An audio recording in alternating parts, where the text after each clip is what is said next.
إن الحمد لله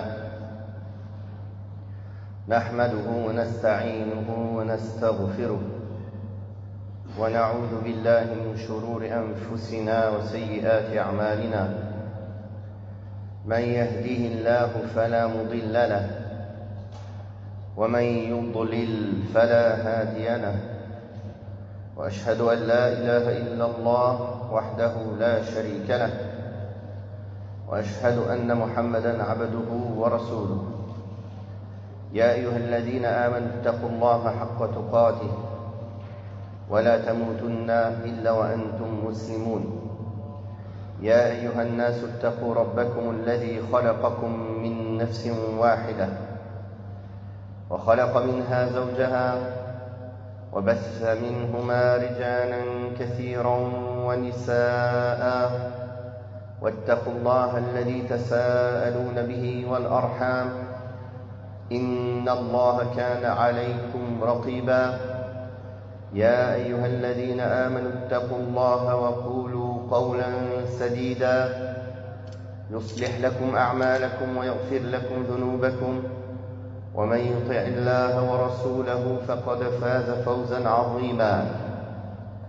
أما بعد، فإن أصدق الحديث كتاب الله، وخير الهدي هدي محمد صلى الله عليه وآله وسلم، وشر الأمور محدثاتها، وكل محدثة بدعة، وكل بدعة ضلالة، وكل ضلالة في النار. فنتابع بفضل الله وتوفيقه هذه الدروس باللغة الفرنسية في شرح منهج السالكين وتوضيح الفقه في الدين للشيخ عبد الرحمن ibn Nasr al-Sa'di rahimahullah. Donc nous continuons ces cours par la grâce d'Allah subhanahu wa ta'ala en langue française dans l'explication de Manhaj al-Salikin de Cheikh Abd al-Rahman ibn Nasr al-Sa'di rahimahullah. Nous étions au chapitre des conditions de validité de la prière et nous nous sommes arrêtés à la condition qui est de cacher sa nudité. Nous avons parlé des différents types de nudité.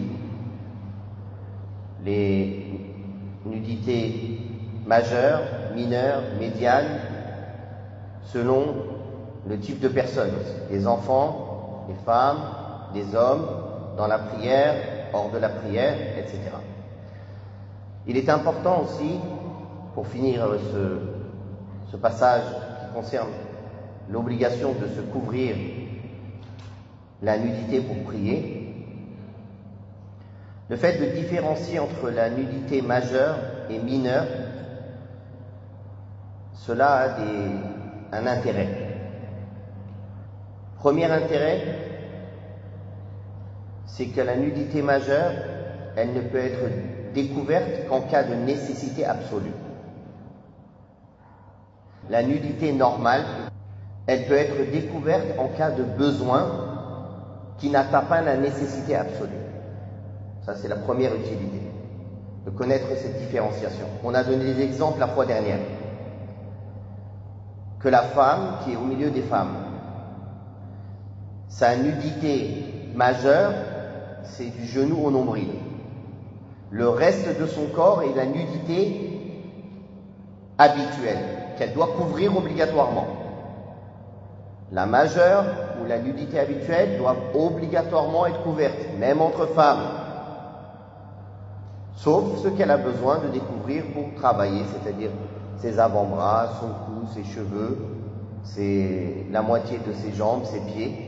Ça, c'est ce qu'elle peut découvrir devant une femme. Le reste doit être couvert, sauf si besoin. Elle a besoin, par exemple, c'est pas une nécessité absolue, mais elle a besoin, par exemple, de soins de kinésithérapie ou de massage pour se détendre. N'est-ce pas? Alors, une femme va lui découvrir une partie de sa cuisse, la masser et la recouvrir, par exemple, ou en dessous de ses genoux plutôt, et la recouvrir. Ou bien le dos, et la recouvrir. Ça, il peut être découvert en cas de besoin. Mais ce qu'il y a entre les genoux et le nombril, c'est qu'en cas de nécessité. Pour la femme. Pour l'homme, la nudité majeure, c'est ces deux parties. Et le reste, c'est la nudité normale, c'est-à-dire les cuisses et les genoux. Ça peut être découvert en cas de besoin. Ça, c'est la première chose à savoir. Deuxième chose à savoir, c'est dans la prière. Dans la prière, si, selon le type de nudité qui se découvre par erreur, il y a un statut différent. Par exemple, un homme prie et pendant sa prière, ses cuisses sont découvertes.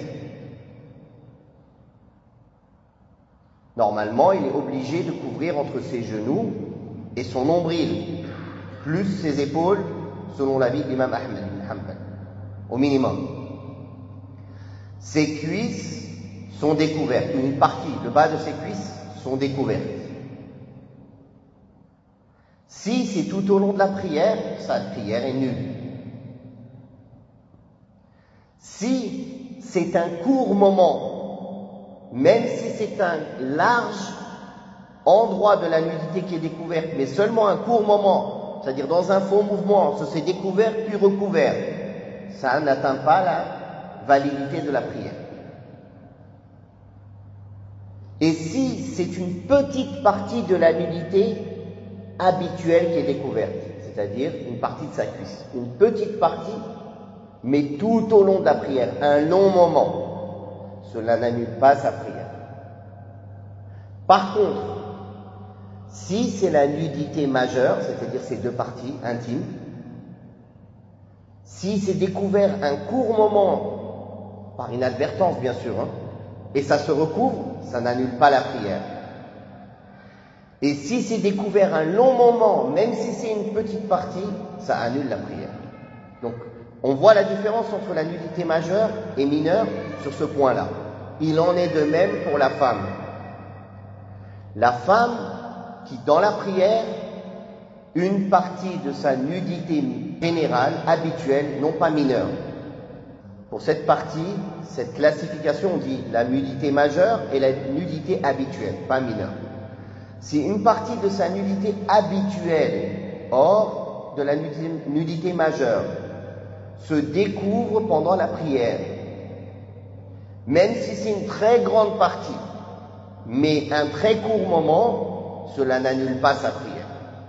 Par exemple, elle prie, il y a un coup de vent, tous ses cheveux apparaissent. Elle remet son voile et elle prie. Cela n'annule pas sa prière. Si c'est une petite partie, par exemple, tout au long de la prière, on voyait son toupet, une partie de ses cheveux le devant, mais tout au long de sa prière, cela n'annule pas sa prière, car c'est une petite partie de la nudité habituelle, non pas majeure. Par contre, la nudité majeure qui est pour la femme entre les genoux et le nombril, si elle se découvre pendant la prière, un long moment, que ce soit une toute petite partie ou une grande partie, cela annule la prière. Le seul cas où cela n'annule pas la prière pour la nudité majeure, c'est que ce soit pour un très court moment, rapide, c'est-à-dire par inadvertance, c'est découvert puis recouvert. Ces questions sont bonnes à savoir, surtout pour les personnes qui prient sans prêter attention à couvrir leur nudité. Parfois, il y a des hommes qui prient avec des pantalons très bas et des t-shirts très hauts. Et quand ils s'inclinent et se prosternent, on voit leur nudité majeure. Donc ça, c'est une chose à laquelle il faut prêter attention. Sans compter la gêne que cela fait pour les prieurs. Non. Donc voilà concernant certaines règles concernant la nudité. La prochaine condition de validité que le cheikh a citée, c'est l'orientation vers la qibla. La qibla en langue arabe, ça veut dire la direction. La direction. Ce qui est sous-entendu ici, la direction de la maison sacrée. Allah tabaraka wa ta'ala a dit وَمِنْ حَيْثُ خَرَجْتَ فَوَلِّ وَجْهَكَ شَطْرَ الْمَسْجِدِ الْحَرَامِ. Et d'où que tu sortes, tourne ton visage pendant la prière vers la mosquée sacrée. Ce qui est obligatoire, donc c'est une condition de validité de la prière. Pour celui qui est dans la mosquée sacrée, il a l'obligation de se diriger vers la Kaaba. De se diriger vers la Kaaba pour prier. Pour celui qui est à l'extérieur de la mosquée sacrée, il est dans l'obligation de se diriger vers la mosquée, vers les murs de la mosquée en direction de la Kaaba. Et pour celui qui est dans la ville de la Mecque, loin de la mosquée, pareil, l'obligation c'est de se diriger vers la mosquée sacrée. Et pour ceux qui sont dans les villes avoisinantes, ils doivent se diriger vers la Mecque, la ville de la Mecque, ou les villes lointaines. Et pour ceux qui sont encore plus loin, ils doivent se diriger vers sa direction générale. Que veut dire sa direction générale?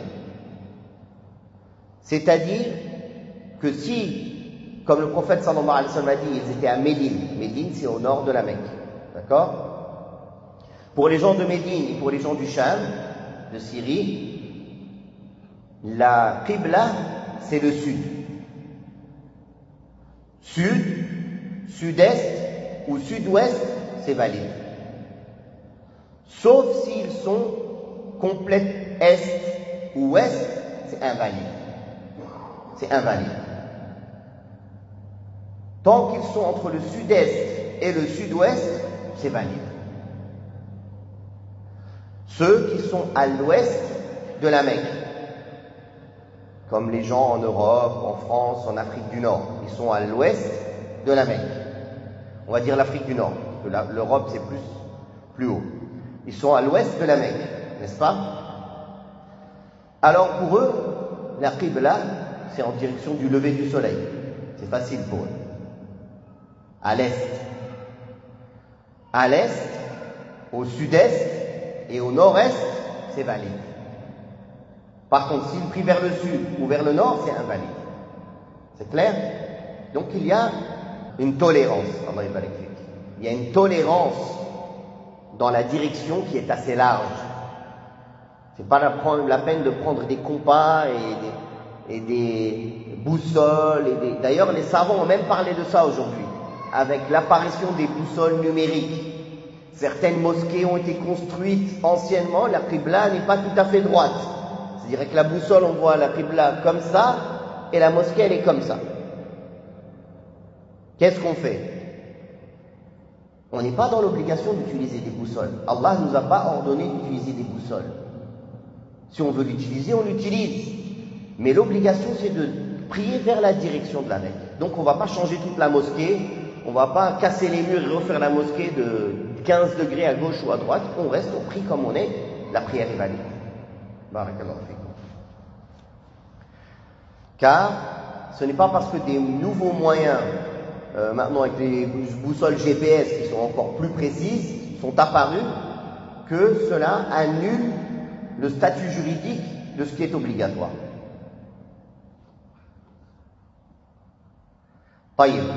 Cette condition de se diriger vers la Qibla, le Cheikh a dit, s'il est incapable de s'orienter vers sa direction, pour cause de maladie ou autre, il est exempté de cette condition, comme on est exempté de toute obligation que l'on est incapable d'accomplir. Car Allah Ta'ala a dit, fattaqullaha mastata'tum. Craignez donc Allah autant que vous le pouvez. En voyage, le prophète Mohammed sallallahu alayhi wa sallam priait sur sa monture et suivait la direction de sa monture, rapporté par Al-Bukhari et Muslim. Dans une autre version, sauf qu'il n'y priait pas les prières obligatoires. Donc ce qui est obligatoire, c'est de faire l'effort de chercher la direction de la Qibla. En demandant ou en s'appuyant sur des signes clairs, par exemple les maharib dans les mosquées, ou en demandant aux musulmans. Si on n'a pas pu, en s'appuyant sur les signes comme le soleil, l'ombre, ceux qui connaissent certains signes géologiques clairs, ils peuvent s'appuyer dessus.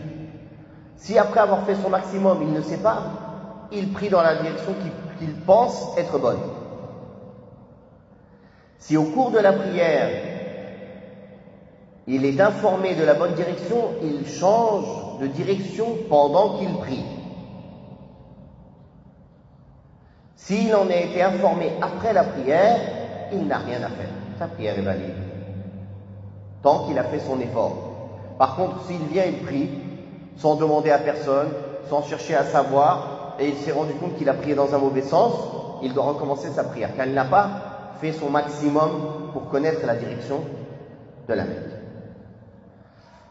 S'il est malade et il ne peut pas se tourner, il est alité, alors il priera selon sa situation. Il ne sera pas obligé de se tourner vers la direction de la Mecque si c'est trop difficile pour lui. En voyage, il lui est permis de prier sur sa monture les prières surérogatoires et non les obligations. Ça a été rapporté que le prophète sallallahu alayhi wa sallam a prié assis le witr sur sa monture en voyage, là où elle se dirigeait. Là où elle se dirigeait. Par contre, les obligations, il est nécessaire, il est dans l'obligation de la faire en direction de la Mecque.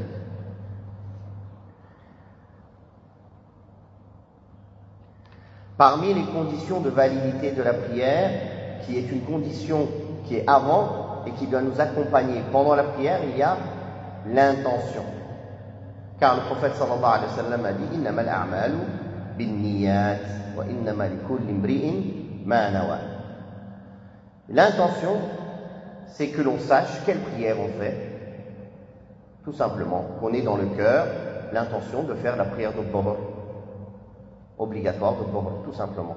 Il n'y a pas besoin ni de le prononcer, ni de se le répéter 10 fois, prière de Dhuhr, prière de Dhuhr, prière. Parce que ça aussi, certains, ils ont des waswas comme ça, avec l'intention, ils se le répètent, est-ce que j'ai bien mis l'intention? Mais qu'est-ce que tu fais là?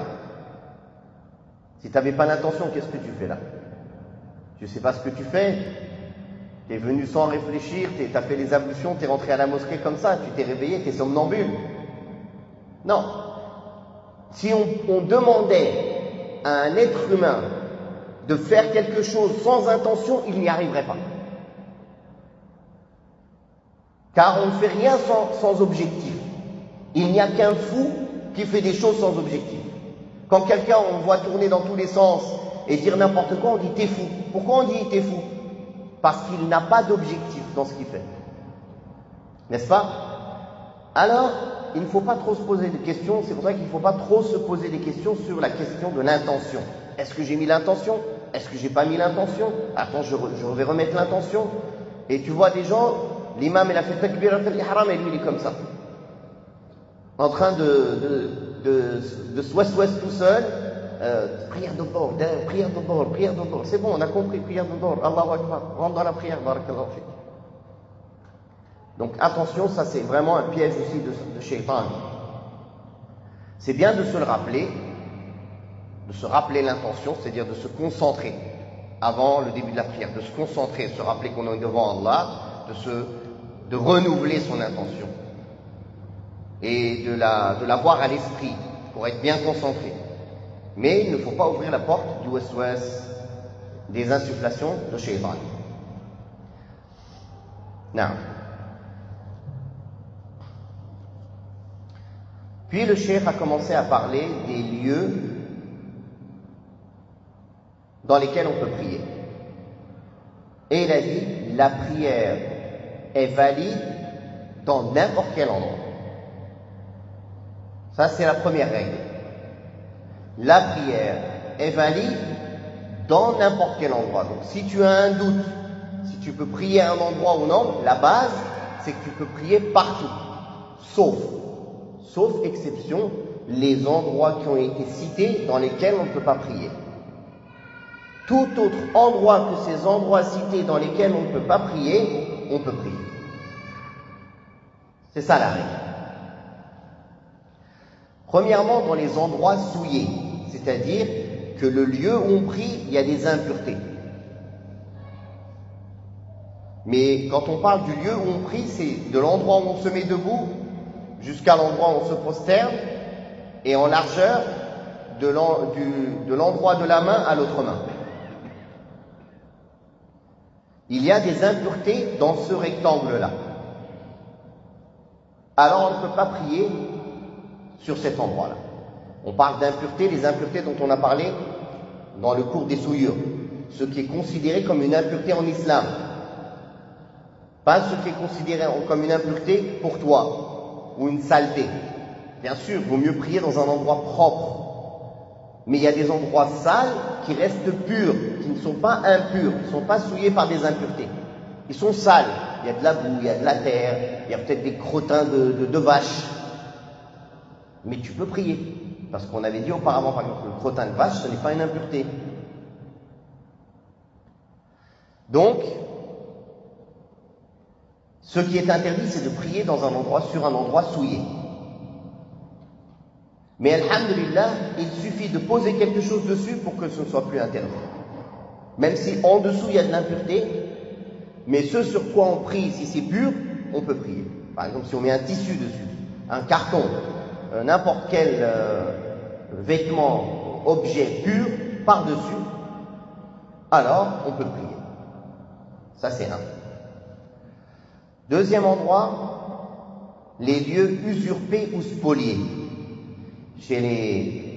Dans le madhab de l'imam Ahmed bin Hanbal, faire la prière dans un lieu spolié ou usurpé, ou avec des vêtements spoliés ou usurpés, cela rend la prière invalide. Chez les autres savants, cela ne rentre pas dans les conditions de validité de la prière, c'est externe à la prière.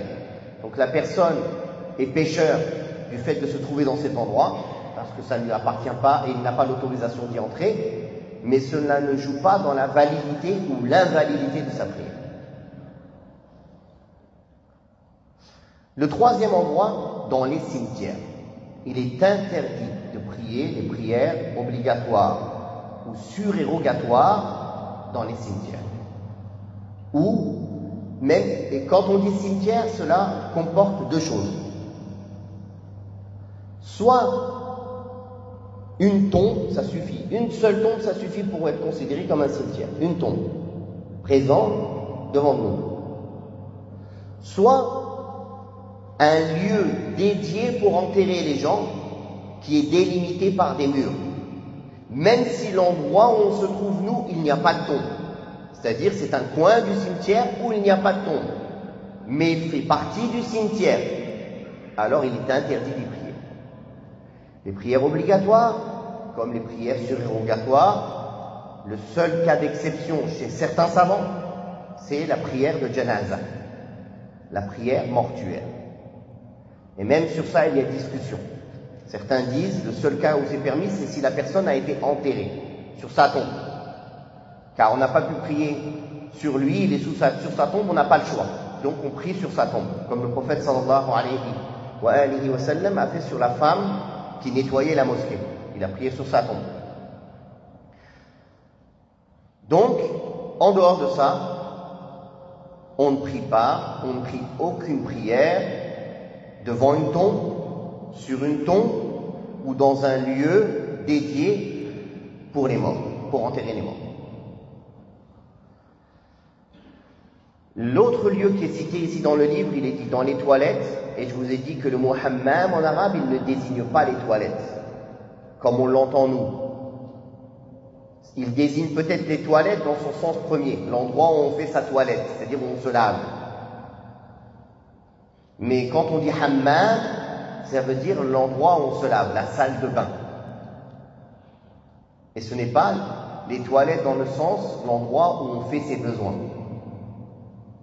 Bien sûr, l'endroit où on fait ses besoins aussi, c'est interdit d'y prier. Mais la salle de bain aussi, c'est interdit d'y prier.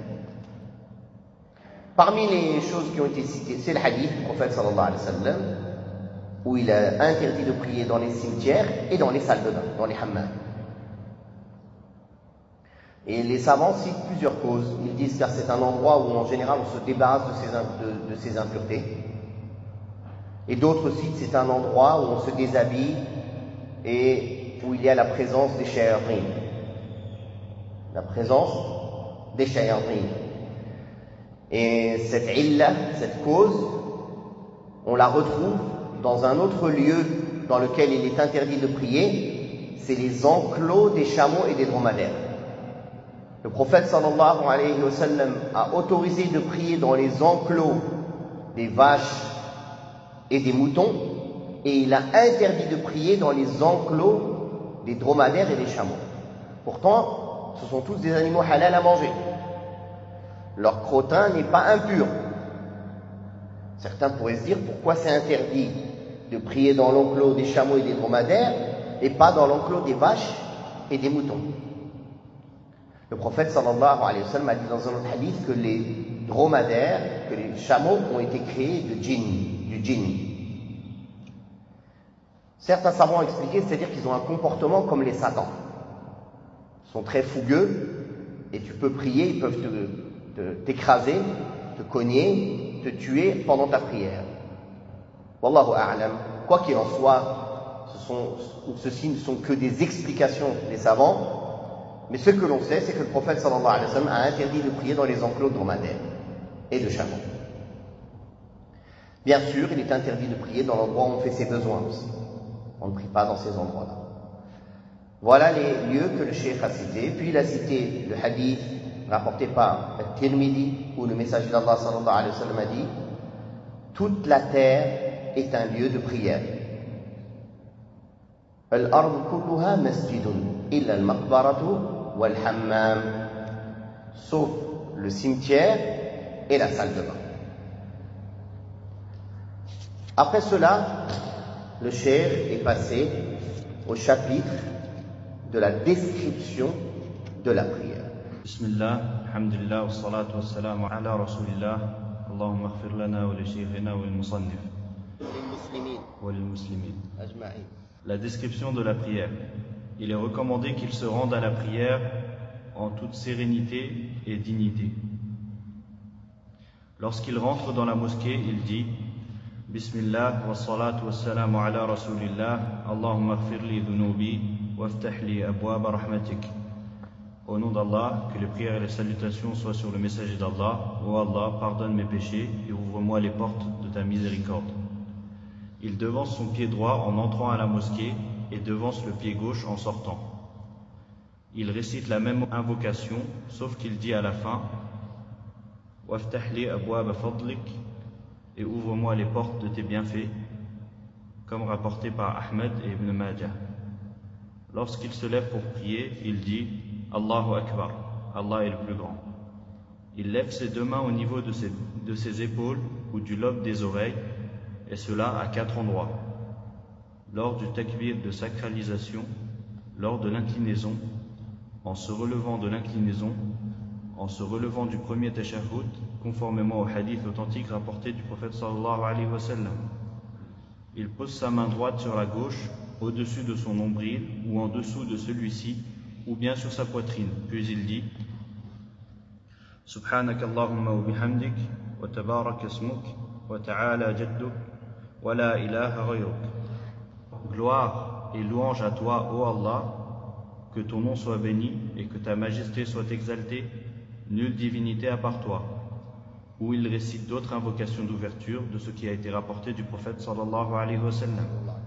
Puis il cherche protection auprès d'Allah contre Satan le banni. Puis il dit Bismillah, Bismillah ar-Rahman ar-Rahim, au nom d'Allah le tout miséricordieux, le très miséricordieux.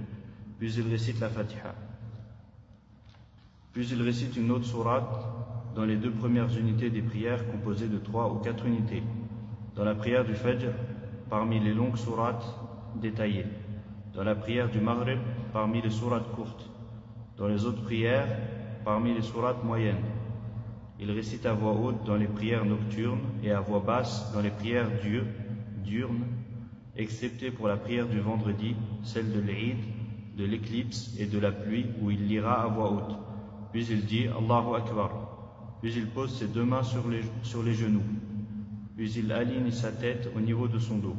Puis il dit Subhana Rabbi al-Azim, gloire et pureté à mon Seigneur le Très Grand, plusieurs fois. Et il est bon qu'il rajoute, lorsqu'il se trouve en inclinaison, Subhanaka Allahumma Rabbana wa bihamdik, Allahumma aghfirli. Gloire et pureté à toi, ô Allah notre Seigneur, ainsi que les louanges, ô Allah, pardonne-moi. Puis il se relève de l'inclinaison en disant Sami Allahu liman hamidah, qu'Allah entende celui qui le loue, qu'il soit imam ou qu'il prie seul. Et les prieurs derrière disent Rabbana wa lakal hamdu hamdan kathiran tayyiban mubarakan fih mil as-sama'i wa mil al-ard wa mil ma shi'ta min shay'in ba'd. Ô Seigneur, à toi seul reviennent les belles louanges abondantes et bénies, remplissant le ciel, remplissant la terre et remplissant ce que tu veux ensuite. Puis il se prosterne sur ses 7 membres, tels que l'a ordonné le prophète sallallahu alayhi wa sallam. Il a dit, j'ai été ordonné de me prosterner sur 7 parties, sur le front, et il désigna d'un geste son nez, sur les 2 mains, les 2 genoux et l'extrémité de ses pieds. Rapporté par le Bukhari Muslim.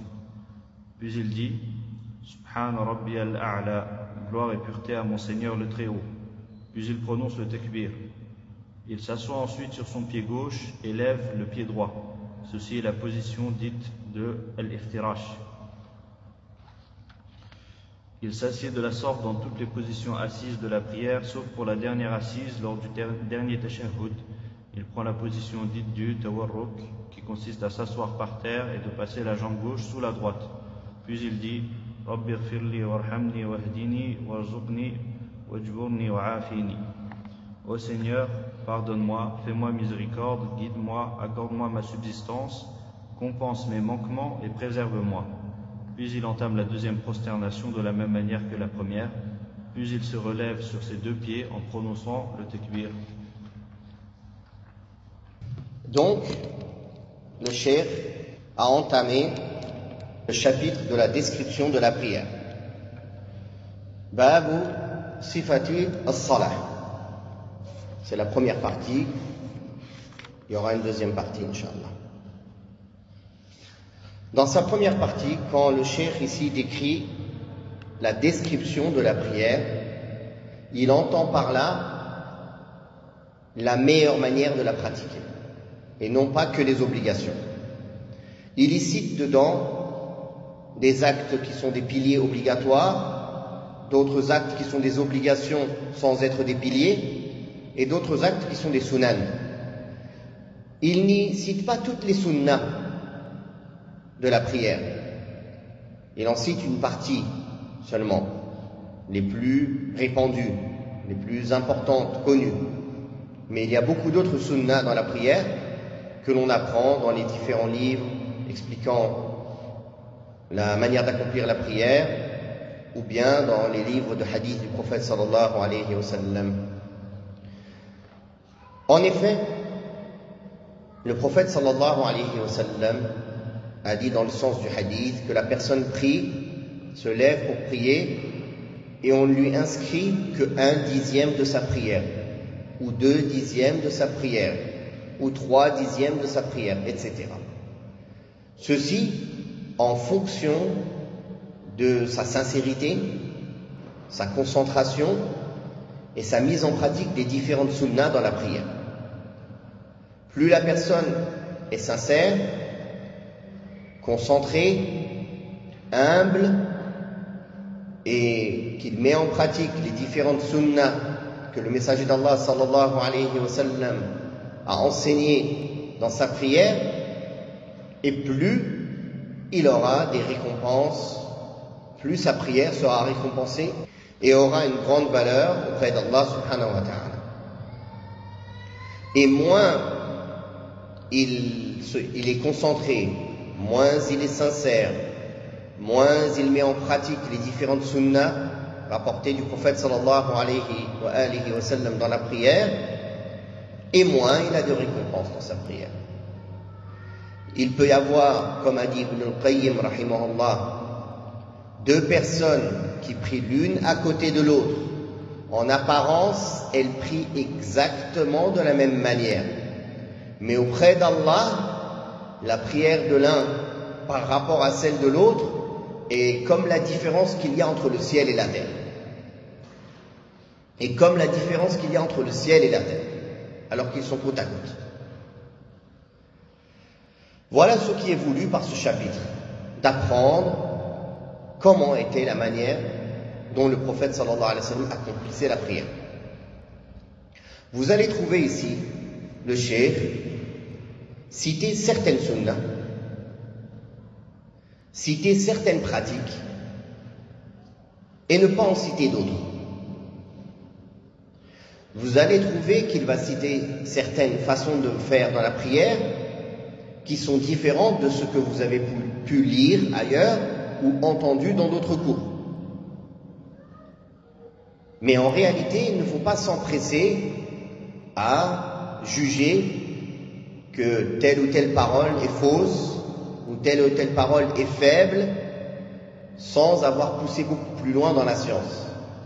Et subhanallah, quand une personne étudie et pousse dans les sciences religieuses, plus il pousse et plus il étudie une question, surtout une question précise, et plus il se rend compte de son ignorance, et plus il se rend compte qu'il ne peut pas se permettre de juger certains avis aussi facilement comme étant des avis qui n'ont pas de valeur, alors qu'en fin de compte, quand au début il connaissait peu, il ne savait pas, mais quand il a approfondi, il s'est rendu compte que c'est lui qui avait tort, et que c'était plutôt l'autre avis qui était juste. Barakallahu fikum. Parmi les exemples que le cheikh a cités ici, on va y venir, il dit parmi les sunnas de la prière, c'est où? Il pose sa main droite sur la gauche, au-dessus de son nombril ou en dessous de celui-ci, ou bien sur la poitrine. La plupart des gens ils vont dire, c'est clair, les hadiths, ils parlent de mettre ses mains sur sa poitrine, sur le haut de sa poitrine. Comment ça, lui, il dit que la sunna, c'est de mettre la main en dessous du nombril ou au-dessus du nombril. Quand on va y venir, et je vais vous expliquer un peu plus, vous allez vous rendre compte que c'est pas si évident que ce qu'on pensait. Mais pour l'instant, je laisse pour plus tard. Donc, le cheikh a commencé à parler de certaines politesses dans la manière de se rendre à la prière.